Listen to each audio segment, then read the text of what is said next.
Good evening, everyone. It is Monday, October the 28th, 2019. It is currently 6:34 p.m. Central Time, and this is a live broadcast for the VBC 66 app. If you hear a recording of this live broadcast at a later time and you would like to be able to listen to the live broadcast when they're actually live and be able to listen to everything else that we upload and everything else that we post and all of the recordings and all of the sermons and just everything that we share, well, it's very simple. Go to the Apple App Store or the Google Play Store and do a search for VBC, which stands for Victory Baptist Church, the number 66, which stands for the number of books in the Bible. Put that all together with no spaces. VBC 66. Get the app. It's absolutely free. And speaking of the app, we're in the process. Oh, it's been painful. It hasn't been pleasant. In fact, it's been very frustrating and irritating, and it has definitely tested my sanctification. We are trying our best to work with the two companies involved to transition our app from the My Church app or Custom Church app platform to the Subsplash Church app platform. Now, you don't really care about the platforms, and I understand that. I don't really care about the platforms either, but we have to do this because one of the companies merged with the other company, and so now our app has to merge. You think it should be simple. Hey, yes, we want to keep our app. You're merging there. Go take it, move our app over, take care of it. Just move the app over and let me know when it's done. But clearly it's not that simple. So we are in the process of doing that. It's so frustrating. It really is. So we'll see how this goes. If it all falls apart, we'll look for another option. We will see. But I'm hoping to get I'm hoping that the news is better come tomorrow than it has been today, because today has been very frustrating dealing with it. But, we're not, well, you know what? Actually, let's use that opening statement about struggles with the app as my transition to what we really need to talk about, all right? Because I think this is important. Now, this live broadcast really serves as part two to a recording that I did earlier today. Earlier today, I shared a recording that we are calling Discipleship in 2019 Part 1. And what we did is we listened to an 8-minute podcast from Lifeway, where they have begun a podcast all about discipleship. And it's the podcast got me thinking, and kind of the over the last, 14, 15 sermons, 16 sermons at Victory Baptist Church, somewhere in the middle of all of that has got me thinking a lot about kind of the Christian life. Your Christian life, my Christian life, the Christian life of people around the world. And then today I was talking to a friend in Nebraska. He was talking about something that happened in his church. Obviously, I won't share any details because it was a private conversation. But what had happened had made him sad and very angry. Basically, it really messed him up. When I hear those kind of stories, just about conflict in churches and church splits and people leaving church and division among leadership and people trying to take over and just all the things, it really gets me. It really bothers me. You just sometimes look around and you're like, why? Why does it have to be this way? We all claim to be Christians. We all claim to be filled with the Spirit of God. We all claim, or at least pretend, that our lives manifest the fruit of the Spirit, yet there's just so much fighting and backbiting and division and schism and anger and gossip and slander within the church. We're not talking about people outside the church. We're talking in the church. And I think so many Christians have entered Christianity, got involved in church, and it starts feeling like No. This is like the world. In fact, I probably would have a better time at my local bar than I have at church with all of the infighting and the politics and the backbiting and people, moving, trying to get positions and just manipulation and is it a business? Is it a church? What is the church supposed to be? And I think a lot of people become very disillusioned, not only with the church, very disillusioned with Christianity in general. So just a lot of this information really got me thinking, and to borrow from my opening frustration that I'm having currently with the church app, is you've got the frustration that occurs within church, and then you just got the daily frustrations of life. And you put all of this together, sometimes you start asking, where is the passion, the joy, the real excitement that should be a part of being a Christian?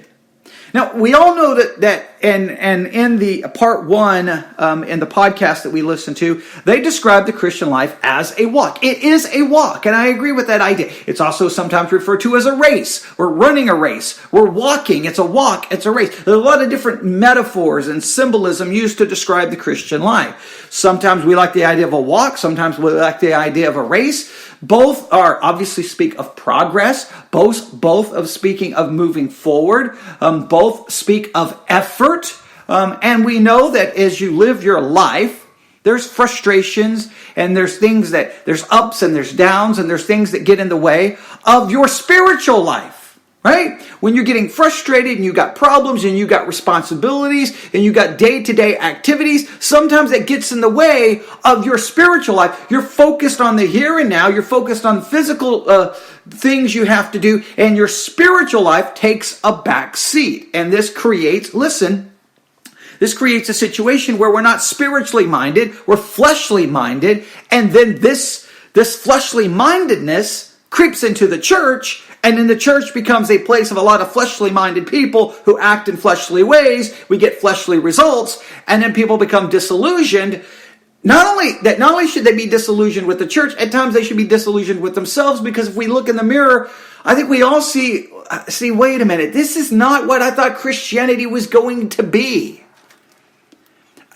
For my own personal involvement with Christianity, I have to say that over and over and over, sometimes Christianity hasn't lived up to what I thought it was going to be. Maybe my expectations were wrong. Maybe your expectations were wrong.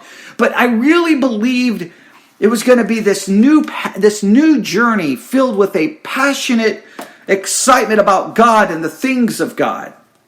And I envisioned what church was going to be like. And it just felt like a lot of people, I mean, and I know this may not be fair, but just hear me out, okay? I know I'm not even really going the direction I want to go right now, but that's okay. For me, I envisioned that church would be filled with people who are passionate about God, passionate about the Scriptures, want to study the Scriptures, want to know the Scriptures, who want to talk about the things of God. They want to talk about their own Christian walk and their own Christian struggles and their own Christian life. But what I begin to discover is there's a lot of people who go to church, but they just go to church. They may be moral people, they go to church, but they don't really seem to have a passion or a hunger for the things of God and a desire for the things of God. They just go to church. The only difference is they go to church and then they go home.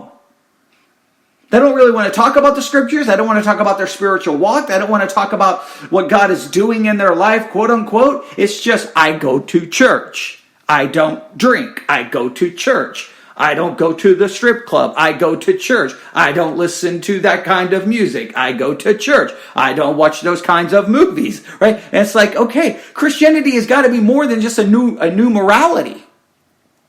We talk about it being, and again, we use this phrase, a personal relationship with God. We talk about it as a Christian walk. In Genesis 5, Enoch walked with God. He walked with God. Or I think it speaks of Abraham in Genesis as being a friend of God. This idea, David, a man after God's own heart. You think of this, I think John, and the Gospel of John describes, most people believe it's describing John as the disciple who I think Christ loved is the way it's described.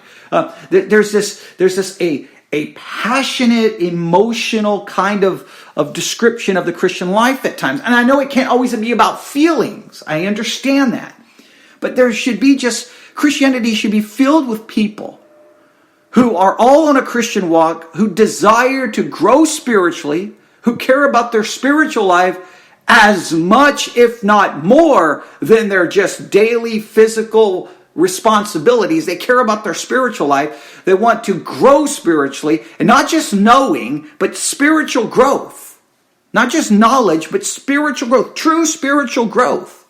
And I think it's just missing throughout all of Christianity. If you get onto social media, you just watch Christians fight about everything, argue about everything, debate about everything. But where's a passion and hunger for Scripture? On Sunday, we read, dealing with a major theological issue we're trying to resolve at Victory Baptist Church, trying to come up with an answer. And I'm not going to go into that right now. And when I say we're trying to resolve, it's not a fight within the church. It's just us struggling to try to find a theological answer to a major theological problem that all Christians should struggle with. But that's not the purpose of this discussion. But we read Romans chapter 12, verses 1 through 2. And when I read it, I almost just stopped what we were doing just to go preach on Romans chapter 12, 1 through 2. But I've been thinking about it all day. And then when this idea of discipleship came up, and it's just all of these thoughts are coming at me so fast, and I'm trying to process everything. But when I think of the Christian life, I think of discipleship. Just stay with me. Just consider Romans chapter 12, verse 1 through 2. I beseech you, therefore, brethren, by the mercies of God, that you present your bodies a living sacrifice. Let's just stop right there. Can you honestly say tonight, wherever you are, or morning, afternoon, evening, late at night, whatever time you may hear this, can you honestly look at your Christian life and go, I live my Christian life as if I am a living sacrifice to God? Does your life look like that it is a living sacrifice to God? That's a powerful verse. Present your bodies as a living sacrifice, wholly acceptable unto God, which is your reasonable service. Do you live your life as a living sacrifice to God? Can you imagine a church filled with people who are living their lives as a living sacrifice? Can you imagine husband and wife living their lives as a living sacrifice? Can you imagine employees and employers living their lives as a living sacrifice? Can you imagine millions of professing Christians in the United States of America all living their lives as a living sacrifice? Now, typically, when this is preached as a living sacrifice, especially in youth groups, they're like, it's a living sacrifice. You give your body to the Lord. That means you're not using your body for sexual immorality, and you're not using your body for alcohol and drugs. And they use it that way. But I will argue that being a living sacrifice has to entail more than just a morality. You're living, but your life is living as a sacrifice to something other than yourself. You're sacrificing yourself unto God. You're living your life for God. You're sacrificing your life for God. Your way, your wants, your desires, your hopes, your dreams, your responsibilities for God. You see people who go to church, and then as soon as they get out of that church, they live their life not as a living sacrifice, but as a living person who cares about what they want, what they need, and what they desire. Now, I don't know what that's a good, what does it look like to live like a living sacrifice? What does it look like? Does it look like Abraham? What does it look like? What is a Monday through a Monday, Tuesday, Wednesday, Thursday, Friday, Saturday life lived as a living sacrifice look like? But let's go back to Romans chapter 12. So we have this idea of a living sacrifice. And be not conformed to this world. So you may want to write these down. Living as a living sacrifice. Number 2, not being conformed to this world. You're living as a living sacrifice, and you're living a life that is not conformed to this world. It is not in conformity to this world. It's not in conformity to this world's morality. It's not conformed to this world's philosophy. It's not conformed to this world's thinking. It's not conformed. Christians should hold to a philosophy of anti-conformity. We do not conform to the world. Now, when churches fall apart and split and bicker and backbite and gossip and slander and hate and all the crazy things that happen, when Christian lives are lived basically just like the world, and all we care about what we may not be involved in some gross immorality, but when you get down to it, we're just like everyone else who worry about what we want, what we think about, what we care about, what pleases us. Are we not living in conformity? A living sacrifice, and if you're a living sacrifice, you're already sacrificing everything, so therefore that's going to be not conforming yourself to the world because you're sacrificed to something else. Let me read this again. Be not conformed to this world, but be ye transformed. Be transformed. So a living sacrifice, not conformed to this world, and number 3, transformed. Someone who is transformed. That is a very, very important principle that Christianity, this is important, Christianity, this idea of discipleship should be about transformation. Are you being transformed day by day? Are you being transformed? And how does this transformation take place? By the renewing of your mind. We need to be a living sacrifice, not conform to this world, and we need to be experiencing a transformation. Now, how does this occur? How do we get to being a living sacrifice? How do we get to being not in conformity to this world? And how do we become transformed? How does those 3 things become reality? Monday, Tuesday, Wednesday, Thursday, Friday, Saturday. How do they become a reality? Now, Sunday we show up to church. We still may not be a living sacrifice. We still may be conformed to this world. And we still may not be transformed. But we at least show up to church trying to look like we are those things. But when we're outside of that church, what disciplines, what things need to happen so that a living sacrifice that's not conformed to this world, that is transformed, how does that happen? Now, I think the transformation leads to the living sacrifice and leads to the nonconformity. And we are transformed by the renewing of our mind. So the renewing of our mind has to be an aspect to this. We could argue about which comes first. Does a living sacrifice come first? A nonconformity, then transformation? Does transformation lead? We could get into a whole discussion about that. That would be interesting. But we need transformation. So when we're talking about discipleship in 2019, when we're talking about discipleship in 2019. And they mention a number of things in that podcast. You should go listen to it. They don't go as in-depth as we're going in right now, but that's the whole reason I'm playing it, to spark these kinds of discussions. I guess here's what I want you to consider. I want you to consider these 3 concepts: living sacrifice, not conforming to this world, and transformation. Can we agree that Paul, that's what he wanted for the believers at Rome, and that's what he wants for us? He beseeches us. And what should motivate us to be a living sacrifice? What should motivate you to not be conformed to this world? What should motivate you wanting to be transformed is the mercies of God.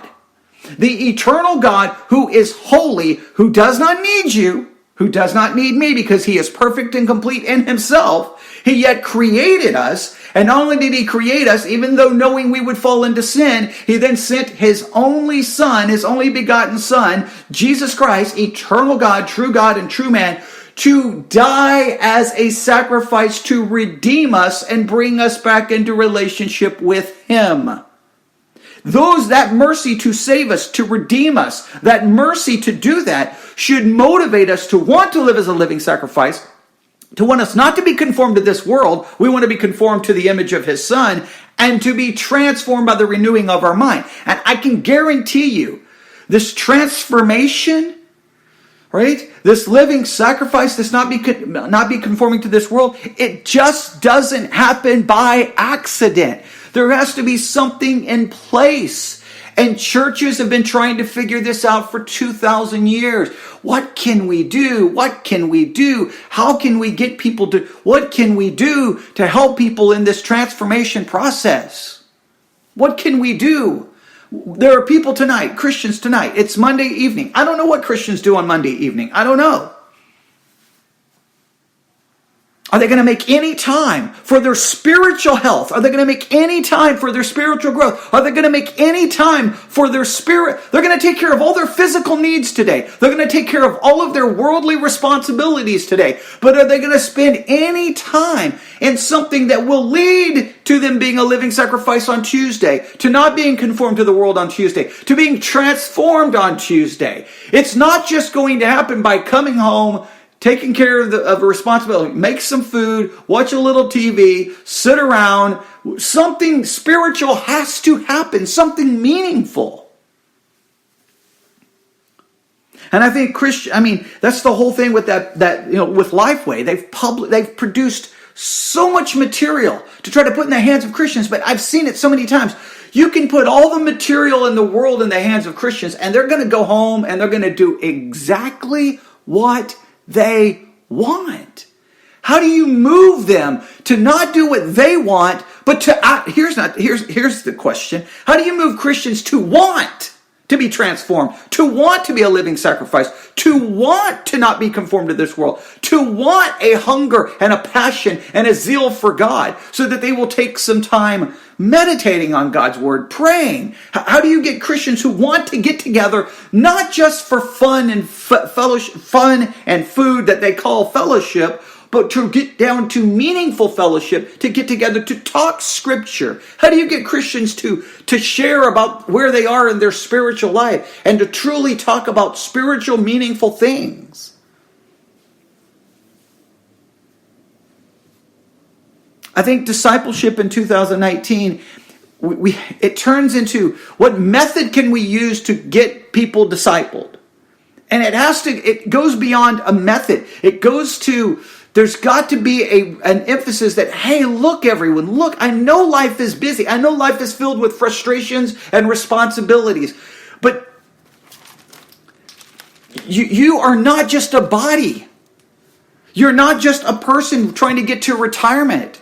You have a spiritual part in you. And unless you feed that spiritual part, unless you worry about your spiritual growth, you're placing the focus on the external and the fleshly, not the spiritual. And I will argue you will never truly find contentment, peace, joy, happiness, and satisfaction.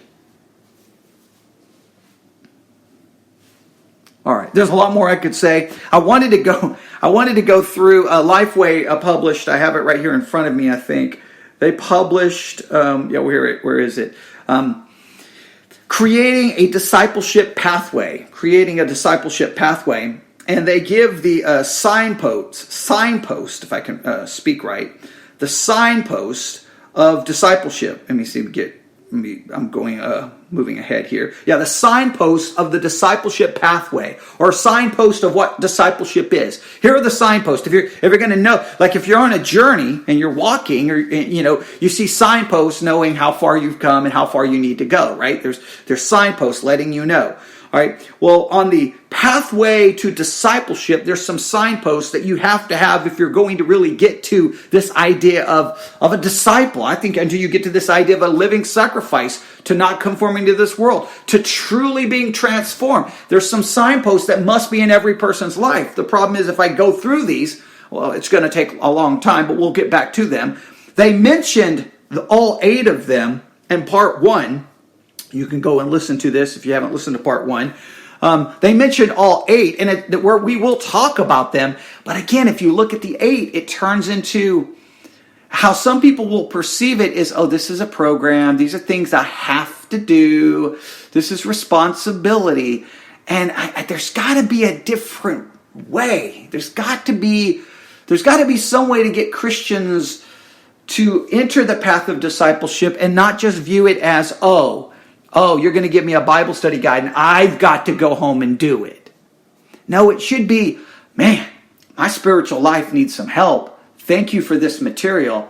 Please help me engage this material Monday, Tuesday, Wednesday, Thursday, Friday, Saturday, so that my life can experience some transformation. I can experience some true spiritual growth, and I can feed the spiritual part of me instead of just focused on the external. I wish that was the approach, but people only perceive it as responsibility. Oh, I have to study. And I think that's their view of the Bible becomes not less about spiritual food and more about a responsibility to have to study. And how to change that mindset, I do not know. But I think it's very we need transformation within Christianity. We need transformation in my life and in your life. But I'll stop right there. Just some thoughts tonight. Just some thoughts on discipleship. I don't know if I accomplished anything this evening, but it's just me thinking out loud. It's not even really my own devotional time. It's just I'm trying to process all this information, but I will stop. I would love to hear from you about this entire series that we're working on as we try to figure this out. Who knows where this is going to go, but you can email me at newsif@yahoo.com, newsif@yahoo.com. Just let me know what you think, because I do believe people become disillusioned with Christianity. I do believe people become disillusioned with the church. I do believe it because they don't experience transformation. They just experience responsibility. Oh, I got to go to church. Oh, I'm supposed to read my Bible. Oh, I'm supposed to do this. Oh, okay, now we got a small group. I have to go there, do this. And something, I think there's something gets lost somewhere in all of this. And we need to get back to a heartfelt, biblical Christianity that is filled with a passion and a hunger for God, a thirst for God and for His Word and for spiritual things. And people are growing spiritually. They're really experiencing true spiritual growth. Not fake spiritual growth, but true inward transformation that then that moves to the outward. It starts inwardly and moves to outward. True change. All right, I'll stop there. Everyone have a great evening. Love to get your feedback. Again, newsif@yahoo.com. Please get our church app, VBC66. I'll keep you posted on all the changes going with the app. Please pray.